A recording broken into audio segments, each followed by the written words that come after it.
લોકસભાની ચૂંટણી નજીક આવી રહી છે ત્યારે બનાસકાંઠા જિલ્લામાં ભાજપ અને કોંગ્રેસે પોતપોતાના ઉમેદવારોની જાહેરાત કરી દીધી છે।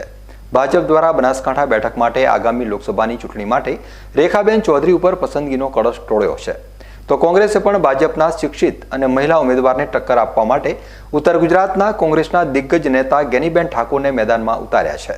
ત્યારે જ્ઞાનીબેન ઠાકોરની લોકપ્રિયતા અને ભાજપ દ્વારા કરવામાં આવેલા પ્રયોગના પગલે લોકોમાં કચવાટ ઊભો થયો છે અને ભાજપ બેકફૂટ ઉપર જોવા મળી રહ્યું છે।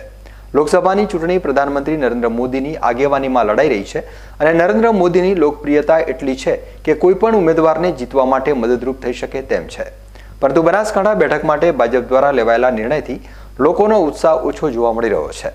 બનાસકાંઠા જિલ્લામાં કોંગ્રેસ કોઈને પસંદ નથી, પરંતુ ભાજપના ઉમેદવાર પ્રત્યે પણ ઉદાસીનતા જોવા મળી રહી છે। વર્તમાન સમયમાં ભાજપના મોવડી મંડળ દ્વારા લેવામાં આવી રહેલા નિર્ણયથી ભાજપના કાર્યકર્તાઓ પણ નારાજ જોવા મળી રહ્યા છે। કેમેરા સામે ન બોલવાની શરતે ખુદ ભાજપના જ કાર્યકરો પોતાનો બળાપો કાઢી રહ્યા છે।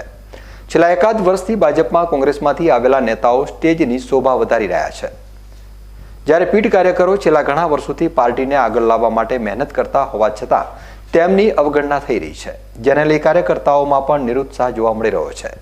કાર્યકરોનો આ નિરુત્સાહ આગામી ચૂંટણી ભાજપ માટે કપરા ચઢાણ સાબિત થઈ શકે તેમ છે।